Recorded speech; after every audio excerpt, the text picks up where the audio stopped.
बस श्रुत भक्ति का ही सरगम करेंगे। क्या शुरू हो गया?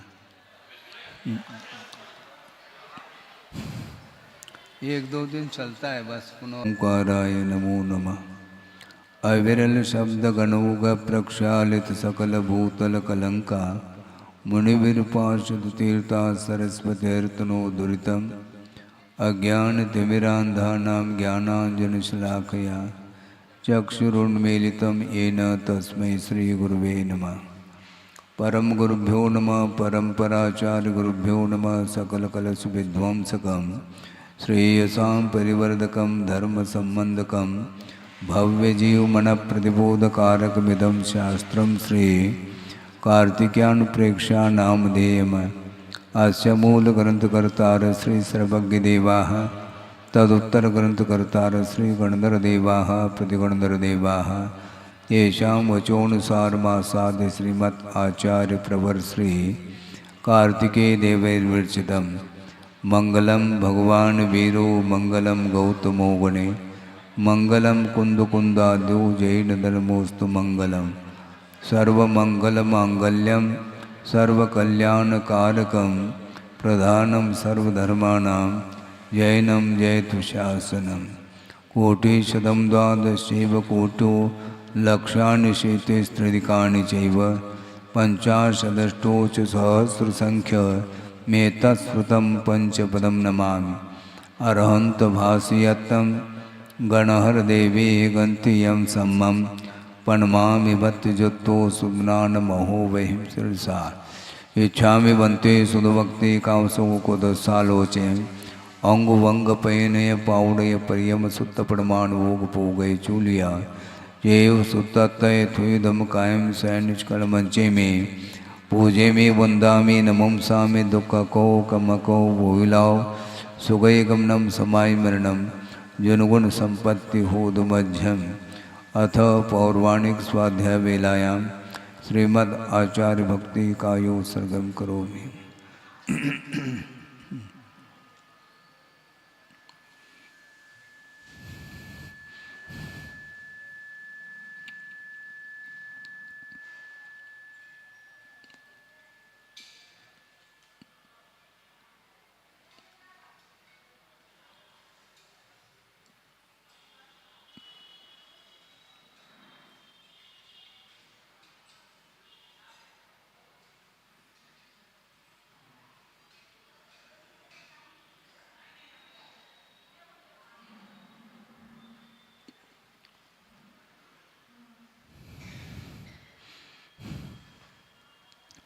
श्रुतजलधिपारगेभ्य स्वपरमत विभावना पुटमतिभ्य सुचरितपूर्णदेभ्यो नमो गुरुभ्यो गुणगुरुभ्य छत्तीस गुण समग्रे पंचमी आचार्य करण संदर्शे शिष्यानुग्रह कुशले धम्मायिरिये सदा वंदे गुरुभक्त संजमेनय तरंत संसार सायरम घोरम चिन्नन्ते अट्टकम मम जम्मन मरणम न पावेन्ते ये नित्यं व्रतमंत्रोम निरता ध्यानाग्निहोत्राकुला षट्कर्मा विरतास्तपोधनधना साधुक्रिया साधव शीलप्रावरणा गुणप्रवरणा चंद्रार्कतेजोदिकाः मोक्षद्वारकपाटपाटनभटाः प्रीणन्तु मां साधव गुरुवः पान्तुनो नित्यं ज्ञानदर्शननायकाः चारित्राणवगम्भीरा मोक्षमार्गोपदेशकाः इच्छामि बनते आयुर्भक्ति कांसकों को दोसालोचे सम्मनान समदंसन समचुत्तानम पंचव्याचाराणाम आयुर्यानम आयारादि स्मरानुपदेशानम उवध्यायानम तिरुयन गुण पालयानम सौ सावनम सैनिचकल मंचे में पूजे में वंदामि नमंसा में दुख कौ कमको भोइलाओ सुगई गमनम समाय मरणम जनगुण संपत्ति होद मध्यम तिहुवनतिलयं देवं वंदिता तिहुनिंद परिपूज्यम ओछम अनुपेहावो भवीय जनानंद जननेवो।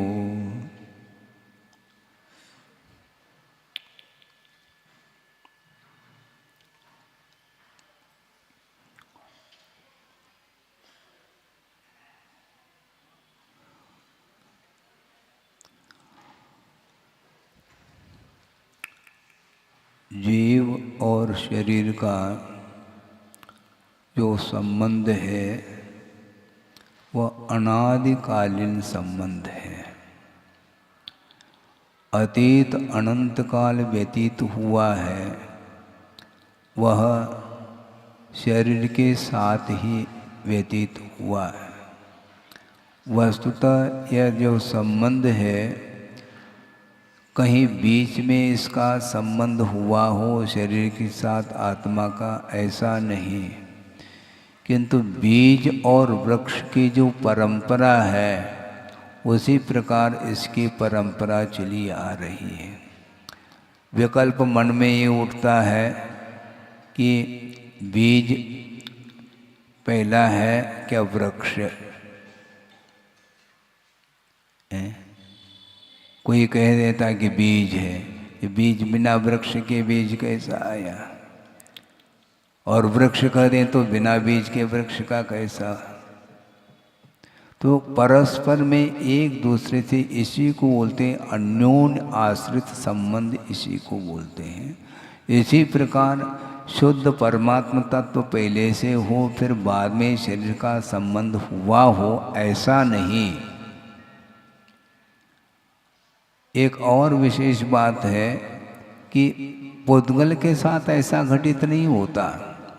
पुद्गल द्रव्य परमाणु के रूप में परिणत हो जाता है, यानी स्कंद से भेद के माध्यम से परमाणु की उत्पत्ति होती है। भेदान अणु ऐसा कहा, किंतु वह अणु के रूप में वह पुद्गल आया है। यानी पुद्गल की जो स्वाभाविक पर्याय है वह अणु है, परमाणु है, किंतु पुनः स्निग्ध और रूक्षत गुण के माध्यम से वह स्कंद के रूप में परिणत हो जाता है। इस प्रकार जीव के साथ ऐसा संबंध नहीं जुड़ता कि एक बार यदि जीव स्वभाव के रूप में परिणमन कर गया, यानी एक बार कर्म से वह पृथक हो गया जीव, तो पुनः उस जीव के साथ कर्म का संयोग संबंध नहीं है। इसलिए ये जो संबंध हुआ नहीं, अनादिकाल से बीज और वृक्ष की तरह यह परंपरा चली आ रही है। महाराज फिर अनंतकालीन परंपरा चली आ रही है तो इसका फिर अभाव कैसा हो सकता है? हो सकता है। बीज और वृक्ष की परंपरा को विच्छिन्न करना है तो तरीका क्या है? तरीका यही है कि बीज को जला दो। भुना हुआ जो बीज है, काबुली चना, वह खाने के योग्य तो है, किंतु उसका वपन करोगे तो वह कभी भी अंकुरित नहीं होगा, क्योंकि वह बीजत्व उसका नष्ट हुआ है। अंकुरित होने की क्षमता उसकी समाप्त हो चुकी है, इसलिए वह अंकुरित नहीं हो पाएगा। तो बीज को जिस प्रकार नष्ट किया जाता, उसी प्रकार कर्म को नष्ट करो तो निश्चित रूप से आत्म तत्व पृथक होगा उस कर्म से अथवा शरीर से। इसलिए पैड़ी शील सहावो जीवं गानम अनाय संबंधो कणयो वले मलम वा तानत्यथम स्वयं सिद्धम कहा। तयो अस्तित्वम स्वयं सिद्धम। उन कर्म का और आत्मा का, इन दोनों का अस्तित्व स्वयं शुद्ध है और वह अनादिकालीन संबंध है। उसकी आदि नहीं, नो बिगनिंग, बिगनिंग लेस है किंतु एंडलेस नहीं, अंत हो सकता है। यदि वह भव्य है तो वह उस आत्मा से कर्म पृथक हो सकते हैं, उसको मुक्ति मिल सकती है, क्योंकि मोक्ष प्राप्त करने की योग्यता जिसके अंदर है वह मुक्त हो सकता है। अब देखो, सोचने की बात है, ऐसे अनंत जीव हैं संसार में जो भव्य हो करके भी अभी तक मुक्ति नहीं पाई। आप भव्य है क्या? भव्य है, हम तो मोटे रूप से तो भव्य ही कहेंगे। और दूसरी बात यह है कि महावीर भगवान को निर्वाण प्राप्त करके समय कितना हुआ है? 2500 कुछ वर्ष हुए हैं। इसके पहले वो भव्य थे क्या? नहीं, भव्य थे तभी तो मुक्त हुए, किंतु भव्य होते हुए भी अनंत काल तक इसी संसार में रहे। उसी प्रकार अपन भी रह रहे हैं, तो कभी भी यह संसार अंत को प्राप्त नहीं होगा, क्योंकि यह अनंत काल तक यह संसार बना रहेगा और इस संसार में रहने वाले भव्य जीवों की संख्या भी अनंत की संख्या में बनी रहेगी। जब कभी भी देखो तो वहाँ पर यहाँ भव्य जीव पाए जाएंगे। महाराज उनको मोक्ष कब मिलेगा? सबको नहीं मिल सकता एक साथ, क्योंकि नाना जीवों की अपेक्षा से संसार का कभी न अंत हुआ न होगा, यह सिद्धांत है। एक जीवापेक्षया, एक जीव के अपेक्षा से संसार का विच्छेद हो सकता है। आप चाहो तो आपका विच्छेद होगा, किंतु सबका विच्छेद करा दो महाराज, हमारे हाथ में होता तो हम पहले ही मोक्ष चले जाते, फिर वह आपको मोक्ष बाद में दिलाते। दिलाने की बात नहीं है, मुक्त होने की बात है। स्वयं मोक्ष को प्राप्त करना चाहें, जिसको बंधन ही इष्ट है, तो उसके लिए मोक्ष कैसे संभव हो सकता है? बंधन को आप अच्छा बनते हैं और 2-3 दिन बाद रक्षा बंधन आ रहा है। रक्षा के लिए बंधन की आवश्यकता है, किंतु वैसे देखा जाए कि बंधन, यह संसार का बंधन अनादिकालीन बंधन है, इससे ऊपर उठने की बात करो। क्योंकि प्रकृति है, प्रकृति कहो, शील कहो, स्वभाव कहो, ये एकार्थवाची शब्द है। इसलिए कर्म की एक प्रकृति है, उसका स्वभाव है। ज्ञानावरणी प्रकृति का अर्थ क्या होता है? ज्ञान को आवरणित करने की क्षमता जिस कर्म में हो, उसका नाम ज्ञानावरणी, उसका वह स्वभाव है, उसका वह कार्य है। उसमें प्रकृति पड़ी है, किसके द्वारा? जीव के द्वारा। वर्गनाएं जब तक, कर्म की वर्गनाएं जब तक रहती हैं आत्मा के साथ संबंध को लिए हुए, उनका कर्म के रूप में परिणम होना बिना निमित्त के संभव नहीं। और आत्मगत रागादि भावों के निमित्त को लेकर के ही ये सारी वर्गनाएं कर्म के रूप में परिणत होती हैं। इसलिए द्रव्य कर्म के लिए भाव कर्म कारण के रूप में उपस्थित होता है। बिना भाव के द्रव्य कर्म का आश्रव संभव नहीं। महाराज कर्म का आश्रव होता है, होता मत कहो, आश्रव किया जा रहा है, अपने आप नहीं होता। अपने आप यदि बंद होता है तो अपने आप उसका विच्छेद भी हो जाएगा। अपने आप रोग आता है तो अपने आप रोग निष्कासित भी हो जाएगा।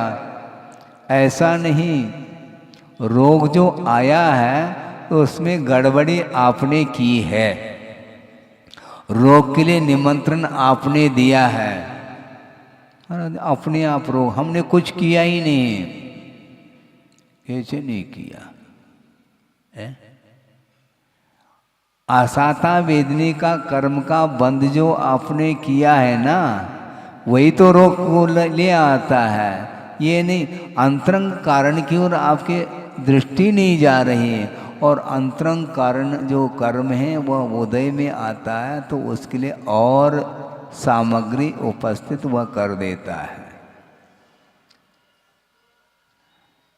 जिसका निषेध किया है उसी को ग्रहण करने का भाव आता है। डॉक्टर साहब ने जिसका निषेध किया, जो परहेज बताया है, उसी के प्रति रुचि जागृत और होती है।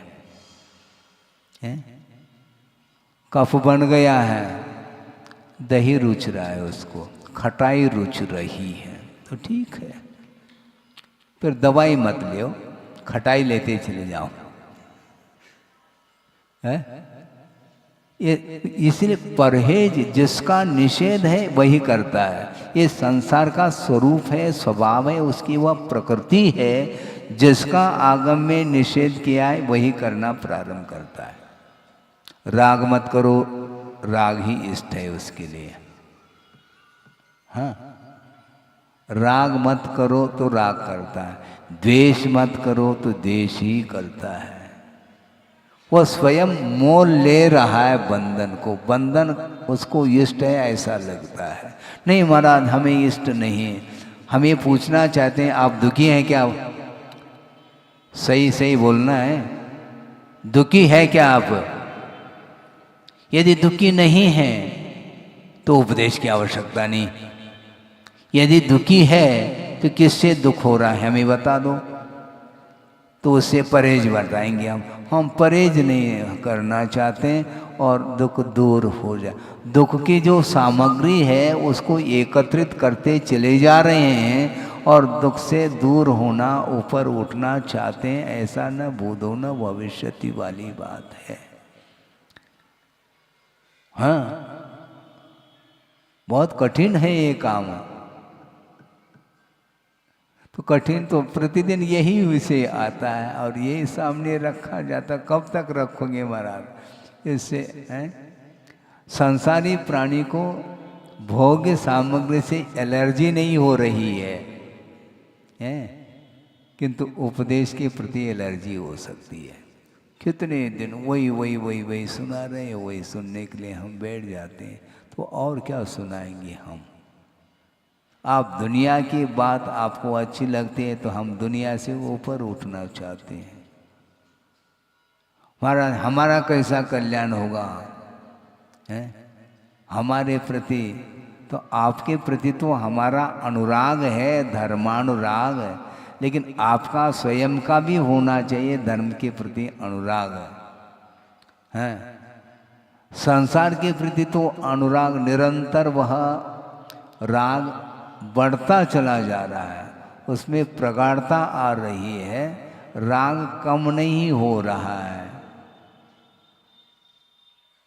और हम राग को कम करने की बात कर रहे हैं।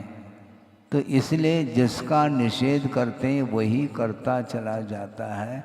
इसलिए आचार्य महाराज कहते हैं कि भगवान इसी से किसी से नहीं बोलना चाहते, इसीलिए नहीं बोलना चाहते। बोलने से कुछ भी उनको लाभ देखने में नहीं आ रहा। उनके सामने पूरा जगत जो है ना प्रत्यक्ष दिखाई दे रहा है कि इसके अंदर कौन कौन से परिणाम हैं, क्या है। इसलिए वो उपदेश देना नहीं चाहते हैं, क्योंकि उपदेश लागू उसी के ऊपर होता है जिसका होनहार है। जो उम्मीदवार है उसके ऊपर जल्दी उपदेश लागू होता। महाराज हम है क्या? नहीं फिर है? नहीं है ऐसा मैं तो नहीं कहूँगा, किंतु उपदेश निरंतर सुनते हुए भी प्रतिदिन राग कम हो रहा है क्या नहीं हो रहा है, इसका जो कुछ भी परीक्षण हम नहीं कर पाएंगे। क्या आप ही कर पाएंगे? आप दुकान में बैठते हैं तो कितने उत्साह के साथ आप दुकान चलाते हैं, मैं देखने के लिए थोड़ी आ पाऊँगा। ये मेरा विषय है ही नहीं। और यहाँ पर दुकान की आप बात नहीं करते हैं, भले ही भीतर विचार उत्पन्न हो रहे हैं, बात अलग है। बैठे हैं किंतु परिणाम, अनेक प्रकार के परिणाम इसके होते ही रहते हैं, वो रुकते नहीं। रोकना पड़ेगा उनको। इसलिए राग को कम करने का पुरुषार्थ आपको करना है, और उसके जीवन में ही राग कम होगा जिसकी श्रद्धा, जिसकी आस्था मजबूत हो रही है। इसलिए अनित्य की ओर दृष्टि जाएगी तो निश्चित रूप से राग कम करेगा। नित्यत्व की दृष्टि समाप्त होनी चाहिए। जब वह नित्य नहीं है तो उसको पकड़ने का क्यों प्रयास कर रहे हैं? आप दूसरे को देख करके हंस सकते हैं क्या? सरोवर आप हैं मान लो नदी के किनारे पहुँचे हैं और बच्चे को भी ले गए हैं, और मान लो रात का समय है, तो उस नदी में सूर्य का प्रतिबिंब देखने को मिलता है, तो वह छोटा बच्चा पकड़ने के लिए चला जाता है, तो आप उसको देख कर के हंस जाते हैं। और आप किसको पकड़ रहे हैं? किसको पकड़ रहे हैं हमें बताओ? बाहरी पदार्थों को ही पकड़ना चाहता है, तो बच्चे से कम थोड़ी हैं आप। महाराज ये नादान है, इसको समझाओ, तो आपको कौन समझाए? आपको भगवान समझा नहीं पा रहे, हम तो बहुत दूर की बात है। समझाने से बात समझ में नहीं आती है। एक कर्तव्य की दृष्टि से समझाना अलग वस्तु, उसका निषेध भी नहीं है, किंतु उपदेश के उपरांत भी उसकी जो वृत्ति है वह यदि नहीं सुधरती है तो कौन सुधारेंगे? नहीं सुधर पाएंगे। तो इसलिए अनित्य अनित्य भावना के विषय में धीरे धीरे हम भी आगे बढ़ रहे हैं। अनवरयम जो संचदी लक्ष्यम नय देदी नेय भुंजेदी अपनिया विलक्षे परलक्ष्य समानिया तस्सो। जो व्यक्ति निरंतर धन का संचय करता है और दूसरे को देता भी नहीं पात्र के लिए, और स्वयं भी उसका उपभोग करने में वह कंजूसी कर रहा है, तो आचार्य कह रहे हैं कि अपनियाबी लक्ष्य व अपनी संपदा भी पर की संपदा के समान वह हो जाती है। दूसरे की संपदा का उपभोग आप कर सकते हैं क्या? देख लो, संभव नहीं, एक पाई नहीं ले पाओगे। हाँ, इनडायरेक्ट भले आप ले लेंगे, ये बात अलग है, डायरेक्ट हाथ लगा दो समझ में आ जाएगा। तो जिस प्रकार दूसरे की लक्ष्मी भोगने में नहीं आती, उसी प्रकार अपनी लक्ष्मी भी भोगने में नहीं आ रही और देने में भी वह नहीं आ रही है। तो ऐसी स्थिति में उसका जीवन क्या है? वो निरंतर वह कमाने में लगा हुआ है, उसके प्रति उसकी क्या धारणा है? बहुत कठिन है। अनंतानुबंधी संबंधी राग को दूर करना अत्यंत कठिन है, लेकिन वह दूर मांडो हो भी गई है तो भी अप्रत्याख्यानावृणी कषाय संबंधी जो राग है वह भी भयानक है। अच्छे अच्छे अच्छे अच्छे मतलब 63 साल का पुरुष हो, महापुरुष हो, उसको भी वह मोह गाफिल कर रहे, उसके द्वारा गाफिल हो रहे। क्षायिक सम्यक्त होने के उपरांत भी उसी में रंग रहा है। रंगमा हो रहा है, वो उसी में रंग रहा है। वो उससे ऊपर उठने का भाव ही नहीं होता, जबकि सम्यक्त पल्ले में है। इसके बाद भी ये स्थिति है तो सम्यक्त के अभाव में क्या स्थिति होगी? और दूसरी बात, एक और आश्चर्य की बात हम ये रखना चाहते हैं कि मान लो सम्यक्त तो नहीं है, किंतु ग्रहित मिथ्या से बचा हुआ है, वो फिर भी ठीक है, क्योंकि सच्चे देवगुरु शास्त्र की ही उपासना करते हुए भी वह सम्यक्त से पतित हो सकता है।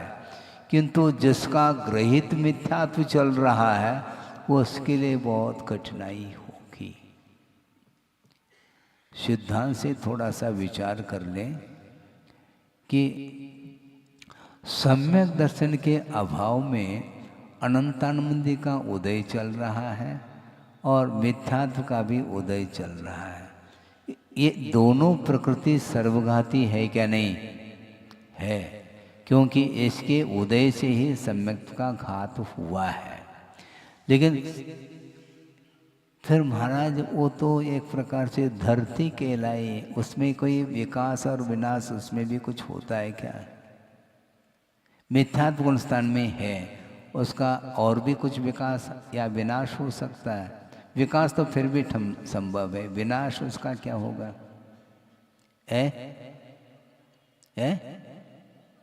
हाँ खड़ा है, लेकिन फिर भी विनाश होता है, ध्यान रखो। क्या होता है? क्योंकि एक मिथ्या दृष्टि है, देवाई का बंद कर रहा है, एक मिथ्या दृष्टि है, नरकाई का बंद कर रहा है। दोनों मिथ्या दृष्टि, इसमें विकास विनाश है क्या? नहीं। अभी तो कह रहे थे आप धरती पर खड़ा है, अभी कहाँ पहुंच गया है वो? ये इसलिए तो कहना चाह रहा हूं मैं, मिथ्यात्व गुणस्थान में भी लेशा की भी जो परिणति होती है वो भी भयानक होती है। एक मिथ्यात्व की भूमिका में सप्तम पृथ्वी का बंद कर रहा है और एक मिथ्यात्व की भूमिका में देवायु का बंद कर रहा है। दोनों मिथ्या दृष्टि होकर के भी जमीन आसमान का अंतर है। हाँ, क्योंकि मिथ्या दृष्टि होकर के भी उसके लिए धर्म श्रवण कराया जा रहा है, तो उसके माध्यम से सम्यक की भूमिका में पहुंच रहा है। यही तो विकास माना जाता है। हालांकि जब तक वह अनंतानंदी और मिथ्यात्व का उदय रहेगा तब तक सम्यक तो नहीं आ सकता और वह सर्वघाती प्रकृति मानी जाती है। लेकिन सर्वघाती होते हुए भी उसका यदि मंद उदय आता है तो निश्चित रूप से उसका मुख विकास की ओर है।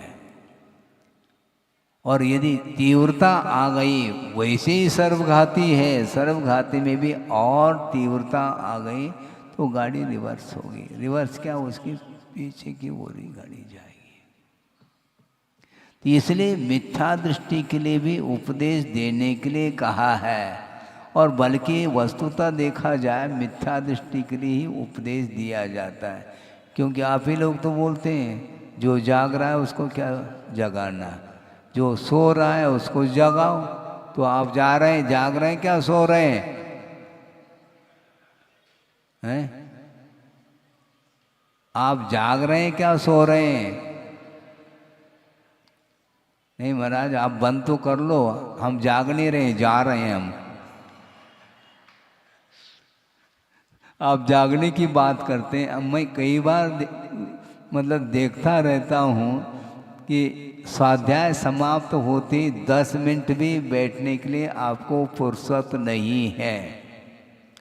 गुरुदेव की पूजा नहीं, ये हो गया।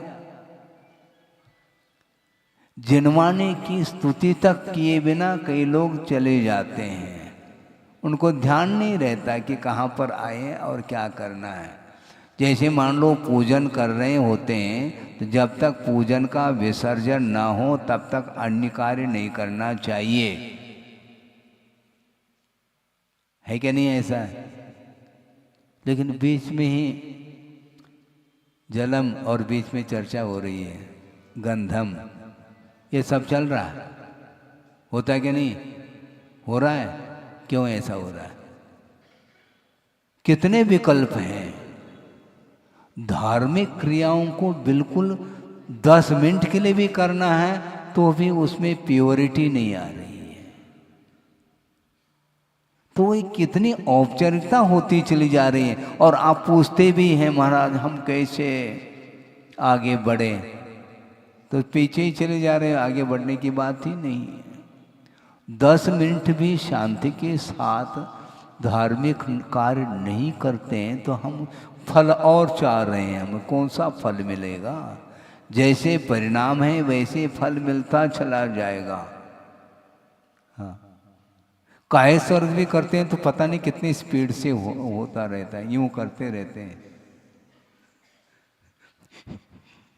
नमो अरहंताणम, इसमें उपयोग टिक ही नहीं पाता और आगे गुरिया खिसक जाती, वो खिसकाते रहते हैं आप। इतनी ये आकुलता नहीं है। किसके शरण में आए हैं? पंच परमिष्टि के शरण में आने के उपरांत भी शांति के साथ एक माला भी नहीं फेर पाते हैं और मन फिर जाता है, इधर उधर चला जाता है। इसलिए उसके प्रति समर्पण भाव जागृत करना बहुत कठिन है, सबसे दुर्लभ है ये। और बिना इंटरवल घंटों तक विकताएं हो सकती हैं, उसके लिए घड़ी नहीं देखते हैं, घड़ी को पीछे कर देते हैं, और वो विकताएं घंटों तक होती चली जाती हैं। राग की कथा, काम भोग और बंध की कथाएं रात दिन चलती रहती है, वह प्योर कथा चलती है वो। और ये सत कथा में जो है ना 10 मिनट भी नहीं हो पाता, और वो उसका मन, तो क्या करोगे आप, कैसे होगा? बहुत साधन इतने मिलते चले जा रहे हैं, इसके उपरांत भी साधना की ओर दृष्टि नहीं जा पा रही है। आचार्य महाराज राजवार्तिक पढ़ा रहे थे, आप सुनो, आपस में फिर चालू हो गया। इसलिए तो कहा जा रहा है। हम क्या कहना चाह रहे हैं? आचार्य महाराज राजवार्तिक का स्वाध्याय करा रहे हैं संघ के लिए, और किसी महाराज ने कहा कि महाराज ये बहुत ही ऐसा विषय हमने कहीं देखा ही नहीं, बहुत अच्छा विषय है। तो गुरुदेव ने क्या कहा मालूम है? हाँ, अच्छा क्या, प्रयोग करो तो अच्छा, नहीं तो ओम शांति है। प्रयोग की ओर दृष्टि नहीं है तो क्या अच्छा और क्या बुरा, ध्यान नहीं है। श्रवण बनने के बाद भी ये स्थिति आती है क्या महाराज? हाँ, आती है ना। इसलिए कहा गया कि निरंतर अपने उपयोग को केंद्रित करने का पुरुषार्थ करना चाहिए, क्योंकि उसकी वह प्रकृति है। उपयोग स्थिर नहीं रह पाता क्योंकि अनादिकालीन संस्कार है। इसलिए त्यक्त पदार्थ के प्रति भी दृष्टि होती रहती है। एक प्रत्याख्यान नाम का एक आवश्यक है 28 मूल गुण में। मन में पहले बार बार विकल्प आता है, ये प्रत्याख्यान को क्यों रखा है? प्रत्याख्यान का अर्थ त्याग होता है ना। तो आहार के बाद आहार ठीक हो गया महाराज, और फिर बाद में कायेश्वर आदि करके भक्ति करके फिर बाद में प्रत्याख्यान चाहता हूँ, ऐसा बोला जाता है। प्रत्याख्यान का अर्थ क्या? त्याग होता है। अरे जब एक भुक्ति, यह भी एक मूल गुण है, और निरंतर एक ही बार हम जब वो आहार ले रहे हैं तो प्रत्याख्यान की क्या आवश्यकता है? एक ही बार आहार लेते हो तुम, किंतु आहार की चर्चा भी नहीं करना चाहिए, उसका प्रत्याख्यान ले। नहीं तो 24 घंटा उसी की चर्चा में यदि लीन हो जाओगे तो फिर प्रत्याख्यान त्याग कहाँ हुआ है? कवलाहार की अपेक्षा से एक बार आहार ले लिया, बाकी प्रति समय यदि उसी ओर यदि उपयोग जा रहा है तो वह ग्रहण ही तो कर रहा है मन के द्वारा। हाँ, कल किसी ने कहा था ना चर्चा के दौरान, महाराज मन के द्वारा ज़्यादा पाप होता है क्या, वचन के द्वारा या काय के द्वारा? है सुनो, अब एक ही बार आहार ले रहे हैं और मान लो उपयोग उस ओर जा रहा है तो पाप का अर्जन नहीं होगा क्या? रुकेगा क्या हुआ? आज तो बहुत ही अच्छा आहार मिला है, कल भी इसी प्रकार का मिल जाए। है ये भाव आ सकता है क्या? नहीं। जब गुणस्थान से पतित हो सकता है, ये सिद्धांत सामने है, तो ये परिणाम होते हैं, तभी तो गुणस्थान से वो नीचे चला जा रहा है। गाड़ी रिवर्स क्यों हो रही है? वर्धमान चारित्र नहीं है हम लोगों का। तीर्थंकरों का जो चारित्र होता है वो वर्धमान चारित्र अर्थात निरंतर उसमें वृद्धि ही होती रहती है, उसका नाम वर्धमान चारित्र। और हीमान चारित्र का अर्थ गाड़ी रिवर्स है। ये होता है मन के माध्यम से आश्रव। यदि नहीं मानेंगे तो 108 जो आश्रव के द्वार है वह कैसे बन पाएंगे? हमें बता दो आप। अधिकरणम जीवा जीवाहा, जीवाधिकरण और अजीवाधिकरण। तो जीवाधिकरण के 108 भेद किए ना।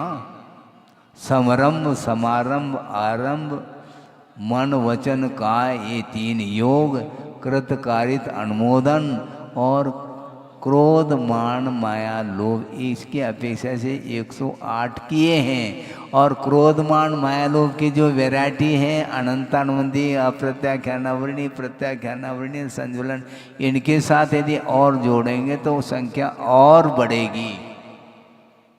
तो इसीलिए इन सबके माध्यम से आश्रव होगा। व्रतियों के हिसाब से कह रहा हूँ, गृहस्थ के लिए नहीं। मान लो घर में है किंतु व्रती है, तो मान लो उसने उपवास कर लिया, क्योंकि प्रोष्ठोपवास करता है। अब प्रोष्ठोपवास के लिए वह उपवास कर लिया, तो अब क्या 24 घंटा फुर्सत है, एक साथ काम कर लें हम, कल का भी, परसों का भी, नरसों का भी, बस सब 7-8 दिन का काम अच्छे आराम से। अब कुछ काम है, अब बनाना नहीं है खाने के लिए, किंतु कल क्या बनाना, परसों क्या बनाना, ये सारा तालिका, इसकी तालिका लिस्ट है उसके सामने, वो सब कार्य कर रहा है। तो क्या बनाना, बनाया कुछ नहीं, क्या बनाना, ये प्लानिंग, विथ प्लानिंग चलता है वो। तो इसके द्वारा आश्रव होगा, ये ध्यान रखो। बनाया क्या तुमने? नहीं बनाया। बनाने का भाव है क्या? नहीं, क्या बनाना, और फिर उसके लिए सामग्री कितनी एकत्रित करना, ये समारंभ और आ गया। और आरंभ की अपेक्षा से तैयारी करके रखना, ताकि पारणा के दिन समय पर भोजन करना है। तो अभी से ये विकल्प तो है उसके अंदर। तो इसके द्वारा आश्रव होगा क्या? नहीं। क्यों पंडित जी? होगा? हाँ, होगा। सुनो तो गड़बड़ कुछ नहीं है। आप निश्चिंत कैसे रहोगे? फिर 100 साल का सोचो, फिर गड़बड़ तो होना ही है? तो इसीलिए उस उपवास के दिन, उपवास का अर्थ क्या होता है? चारों प्रकार के आहार का त्याग का नाम उपवास है। ये तो है ही, लेकिन वस्तुतः तो उपवास का दूसरा अर्थ भी है। उपवास, वास का अर्थ होता है रहना। कहाँ रहना? अर्थात निकट। किसके निकट? आत्मा के निकट रहने का नाम उपवास है, ध्यान रखो। उपवास गड़बड़ हो रहा है तो उपवास मत करो। फिर उपवास में क्या गड़बड़ होता है? उपवास के दिन तो और अच्छे ढंग से पंच परमेष्टि की आराधना करो, स्वाध्याय करो, तत्व चर्चा आदि करो, वियुक्ताओं से बचो। इसके लिए कहा गया, वो छोड़ करके वो शुरू हो जाता है। तो इसलिए इसके माध्यम से आश्रव होगा। खाया नहीं, पिया नहीं, ग्लास फूट गया तो बिल लाओ। अभी खाया बिल्कुल नहीं है और ग्लास अपने हाथ से फूट गया, मान लो, बिल ले आओ। हमने खाया कुछ भी नहीं, ग्लास तो फोड़ दिया तुमने, 12 आना। तो उसी प्रकार आपने अभी भोजन किया नहीं, किंतु उसकी जो विकता है उसके द्वारा ग्लास फूट रहा है, चारित्र रूपी ग्लास। बहुत कठिन है ये महाराज, बहुत कठिन है। फिर तो ऐसा इतना सस्ता थोड़ी है, सरल थोड़ी है। प्रति समय किसी न किसी निमित्त को लेकर के परिणाम होते ही रहते हैं। इसलिए संसार के लिए कारणभूत जो विकल्प हैं उन विकल्पों से ऊपर उठने के लिए कहा, और एक दिन भी नहीं ऊपर उठ पा रहे हैं। और बोल क्या रहे हैं सामायिक पाठ में, सर्वम निराकृत्य विकल्प जालम। और इधर करें गड़बड़ हो जाता है। क्या गड़बड़ हो रहा है मुझे बताओ। जितने भी सांसारिक विकल्प हैं उनसे ऊपर उठने के लिए कहा जा रहा है। यदि निलीयसे परमात्म तत्व तुम परमात्म तत्व में लीन होना चाहो तो सारे सारे सांसारिक विकल्पों से ऊपर उठ जाओ, ये कहा जा रहा है। व्रति प्रतिमाधारी पुराण तो थोड़ा पढ़ लो, अनुप्रेक्षा तो काफी कर रहे हैं आप, लेकिन प्रयोग की दृष्टि से कहा जा रहा है। सुदर्शन सेठ देखो, स्मशान में जा करके वह यथाजात हो करके वह खड़े हो करके सामायिक कर रहा है। हाँ, वह गृहस्थ है, उसके साथ भी परिवार लगा हुआ है।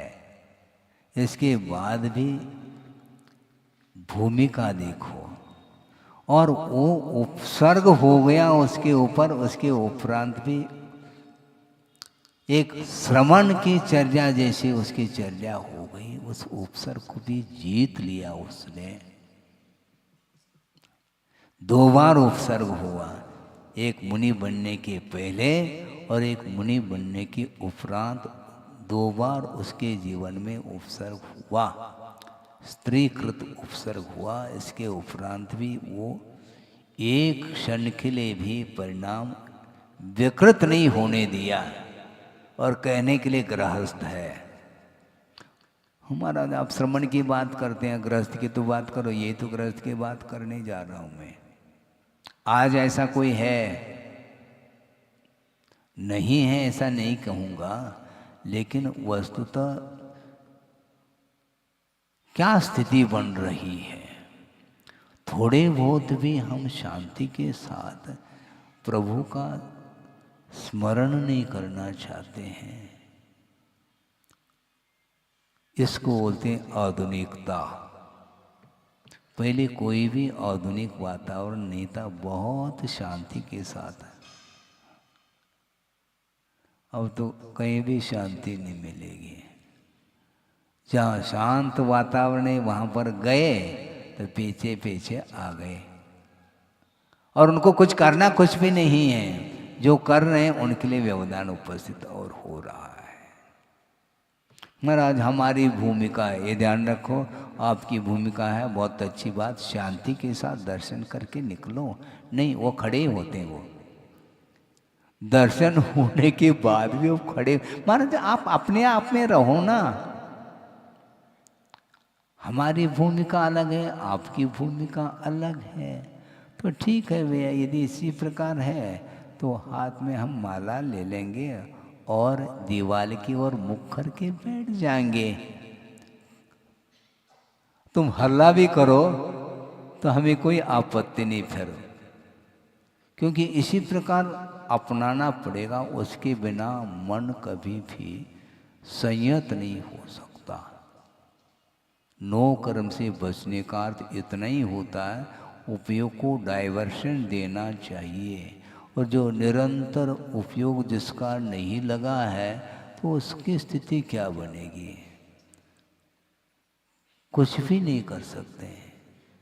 इसलिए गुरुदेव ने ये कहा था कि देखो, कर्तव्य की दृष्टि से कुछ कहा जा सकता है, इसके आगे कुछ भी नहीं कहा जा सकता कि वो क्या कर रहा है, ऐसा थोड़ी कहा जा सकता है। टीचर ने पढ़ा लिया, होमवर्क दे दिया, तुम करो तो ठीक है, नहीं करो तो आपके घर जा कर के थोड़े देखने के लिए आएगा होमवर्क कर रहा है क्या नहीं कर रहा। तो करना हो तो करो, नहीं करना तो तुम्हारी मर्जी, हमारी कोई अर्जी नहीं।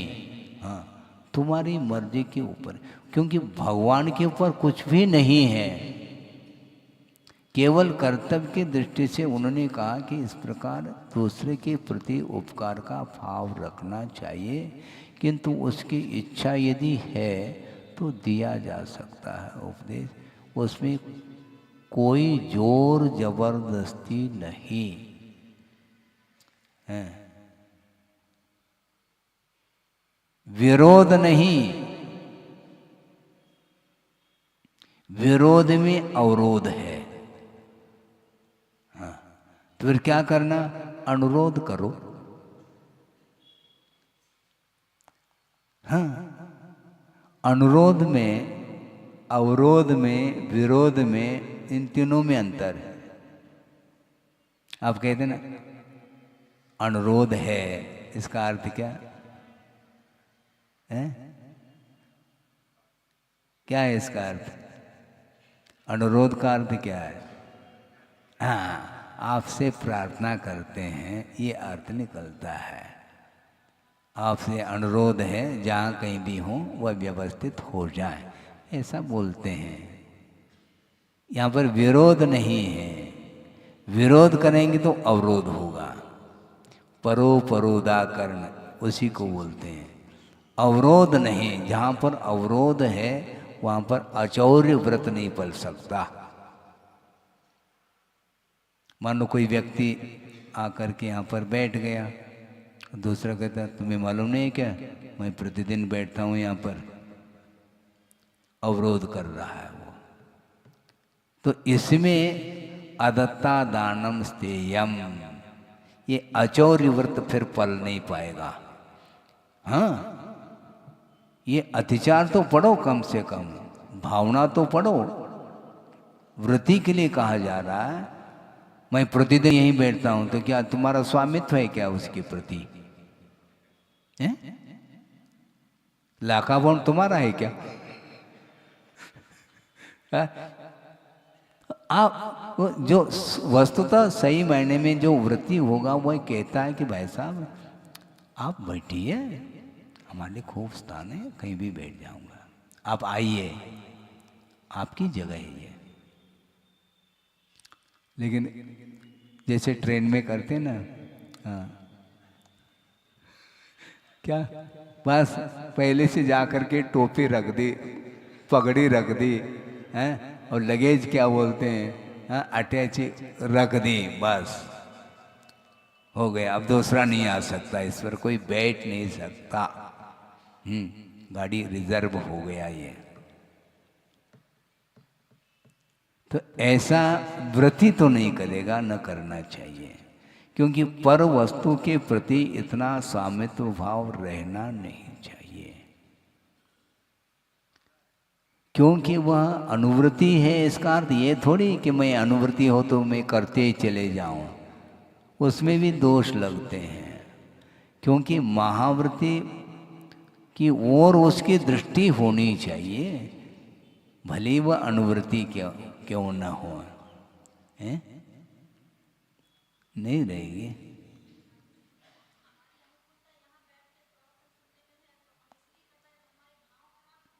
हाँ हाँ, ठीक है ना, हाँ, तो कर लो फिर। हाँ, जो इसलिए लगता है अदत्ता दानम स्तेयम, बिना दी हुई वस्तु को हम ले रहे हैं, जगह ले रहे हैं हम। आपका अधिकार है क्या? स्वामित्व है क्या आपका? मुझे बताओ। स्वामित्व नहीं है। आपकी वस्तु नहीं है, मान लो वो गिरी हुई वस्तु है, उसको उठा नहीं सकोगे। निहितम वा पतितम वा सुविस्मृतम वा परस्वम अविसृष्टम, न हरति न च दत्ते, न वह ग्रहण करता न देता है, नहीं दे सकता है, क्योंकि गवर्नमेंट की चीज है वो। किसकी वस्तु है आपको ज्ञात थोड़ी, ले करके चले गए, मान लो वो पीछे पीछे आ गए, भाई साहब ले, तो आप क्या करोगे? अपनी वस्तु भी है, मान लो यहाँ रखी है, बाद में मान लो विस्मृत हो गया, ये हमारी है क्या दूसरे की? तो उठाना नहीं कहा है, दूसरे के तो छोड़ो आप। अदत्ता दानम, बिना दी हुई वस्तु को ग्रहण करना चोरी है, ऐसा कहा। किसी ने कहा तुम चोर हो, तो उबल गया हो, तो उन्होंने कहा भाई साहब आपने कब व्रत लिया था, अचोर व्रत? वो शांत हो गए। वो जब तुमने व्रत अंगीकार किया नहीं है और कोई दूसरा चोर कह दे तो आपको दिक्कत क्या हो रही है? आपका कोई संकल्प है क्या चोरी नहीं करने का? फिर भी कोई कह देता तो बुरा मान लेता है, जैसे बिल्कुल ही है? तो ये सब क्या है? ये पर यहां तक तो गुरुदेव ने कहा था कि भावों की भी चोरी होती है। हाँ, किसी को हम आग्रह करते हैं तो चोरी का दोष लगेगा, क्योंकि उसके भाव नहीं है। जबरदस्ती किसी की धारणा को परिवर्तित करने का प्रयास करना, यह भी चोरी के अंतर्गत आता है। हाँ, आप रखो जो भी चर्चा का विषय रखना हो, उसके लिए भी उत्तर है। हाँ, नहीं है तो बैठे क्यों फिर? और दूसरी बात यह है, मैं किसी को फोकस थोड़ी बना रहा हूं, मैं सभा को फोकस बना रहा हूं, ये ध्यान रखो। सभा के लिए उपदेश है, हमने बुलाया तो है नहीं, निमंत्रण तो दिया नहीं, जबकि आपने ही कहा महाराज समय हो गया चलिए, तब आया हूं मैं, ये ध्यान रखो मंच पे। हाँ? बहुत जल्दी प्रश्न करना भी चाहिए, उसके माध्यम से उत्तर भी तो मिलता है, और सबके लिए उत्तर मिलता है, ये के निमित्त से। आग्रह नहीं इसमें, किसी की धारणा को जबरदस्ती परिवर्तित करना, ये चोरी माना है। भावों की चोरी, श्रद्धा की चोरी, श्रद्धा की चोरी हाँ होती है। किसी का कोई भक्त है, अब उसको इधर आकर्षित करना ताकि उधर से अपने पास आ जाए, ये चोरी है। भक्त की चोरी, क्योंकि किसी का भक्त बना है तो उसको इधर आकर्षित कर रहे हैं ताकि उधर से वो टूट जाए। हाँ? क्या? हाँ? इसलिए गुरुदेव ने बहुत अच्छा विषय दिया था कि संलेखना के समय पर भक्त प्रत्याख्यान किया जाता है। भक्त का अर्थ भोजन होता है, लेकिन गुरुदेव ने कहा दो अर्थ है भक्त का। भक्त का अर्थ एक भक्त शिष्य, उसका भी प्रत्याख्यान किया जाता है। शिष्य के प्रति भी अब कोई संबंध नहीं रहेगा। भक्त अर्थात भोजन का भी क्रमशः त्याग होता है, और शिष्य का भी संबंध अभी तक था, अब कोई संबंध नहीं है। क्योंकि शिष्य के साथ संबंध रखेंगे तो स्वयं को ये फील करना पड़ेगा कि मैं इसका गुरु हूँ, तो गुरु और शिष्य का संबंध संलेखना के समय पर समाप्त हो जाता।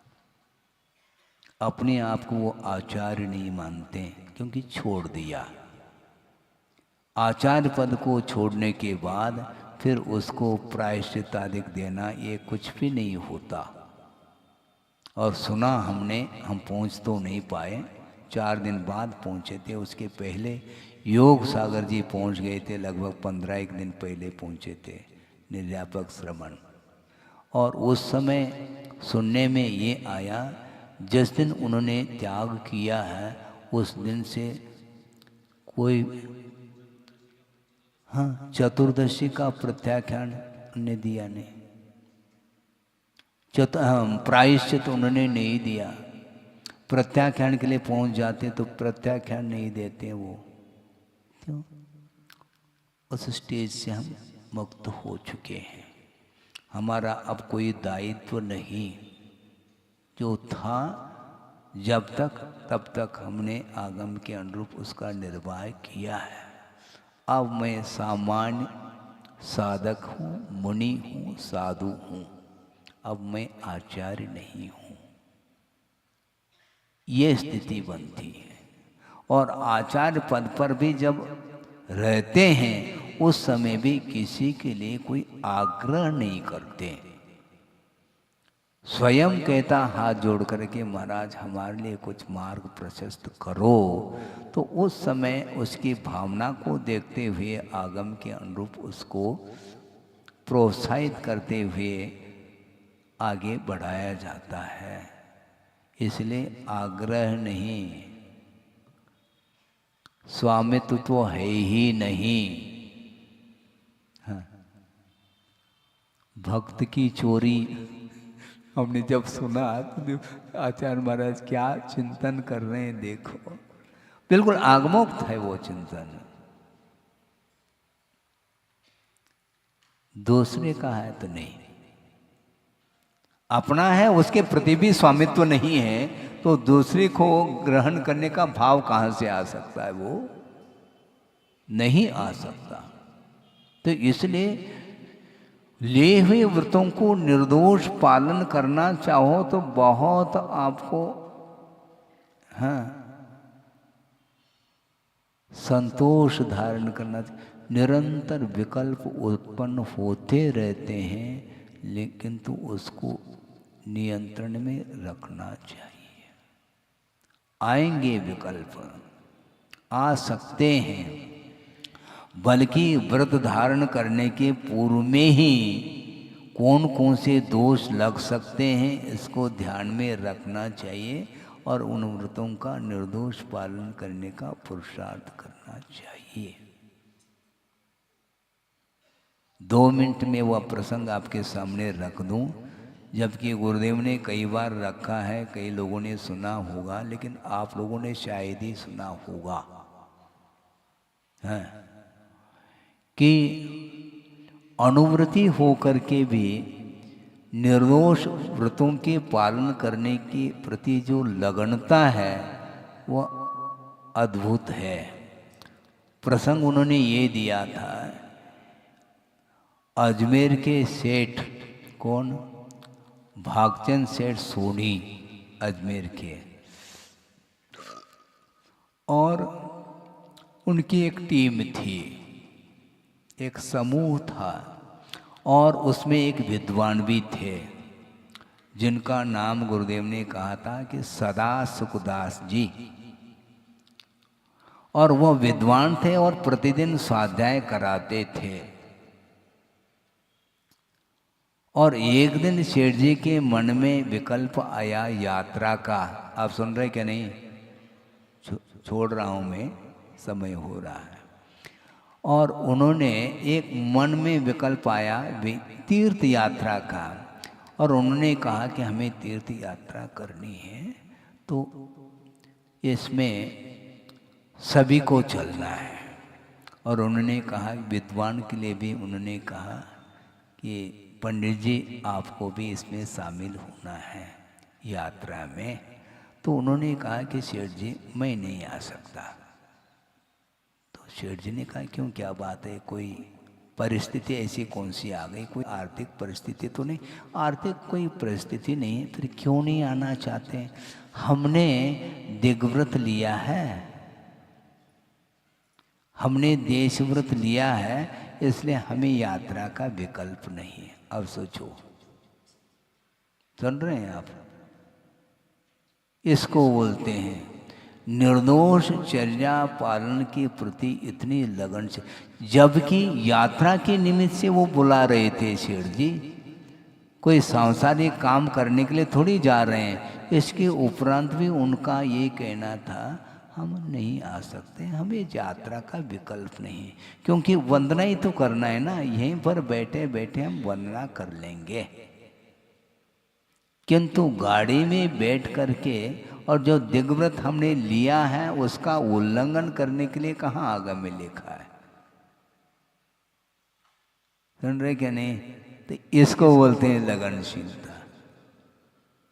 क्योंकि गाड़ी से जाएंगे तो मर्यादा के बाहर जो कुछ भी हिंसा होगी उसका दोष आएगा, और मर्यादित क्षेत्र में जो कुछ भी हो रहा तो ठीक है, क्योंकि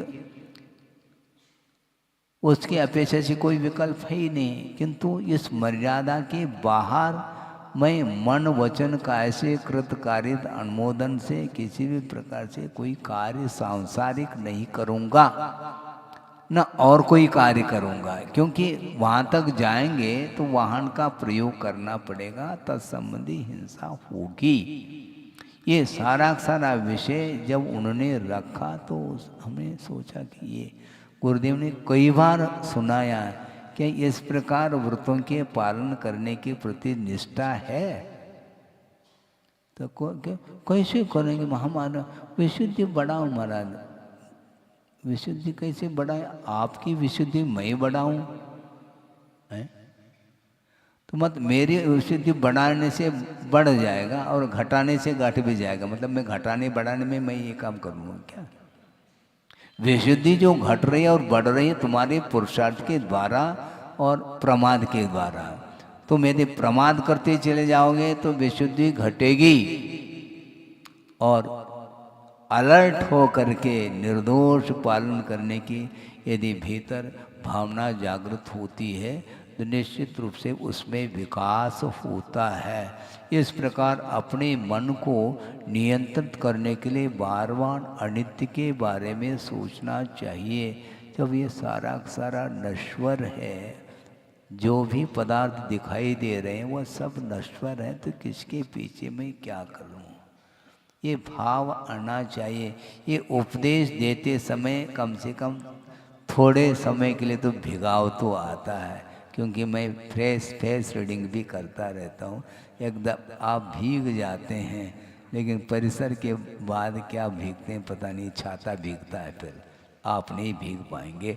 बारिश हो रही तो छाता ही भीगता रहता, आप भीगते नहीं। यही होता है। डॉक्टर साहब हंस रहे हैं। अभी आप भवन में आप भीग रहे हैं और बाहर जाएंगे तो छाता भीगेगा, आप थोड़ी भीगेंगे। ऐसा नहीं, निरंतर जो है ना अपने परिणाम को सुधारने का पुरुषार्थ करेंगे तो निश्चित रूप से विकास रुक नहीं सकता। विकास यदि रुकता है तो अपने परिणाम के विपरीत परिणाम के द्वारा रुकता है, और अच्छे परिणाम आप जागृत करेंगे तो निश्चित रूप से विकास में कोई संदेह नहीं रहता। इतना ही पर्याप्त है। बोधि समाधि परिणाम शुद्धि स्वात्मोपलब्धि शिव शोक सिद्धि चिंतामणिम चिंतित वस्तुदाने त्वां वंद मानस्य ममास्तु देवी। परम पूजाचार्य गुरुवर श्री विद्यासागर जी मुनि महाराज की जय। बोलिए आचार्य भगवान गुरुदेव श्री समय सागर जी महामुनि राज की।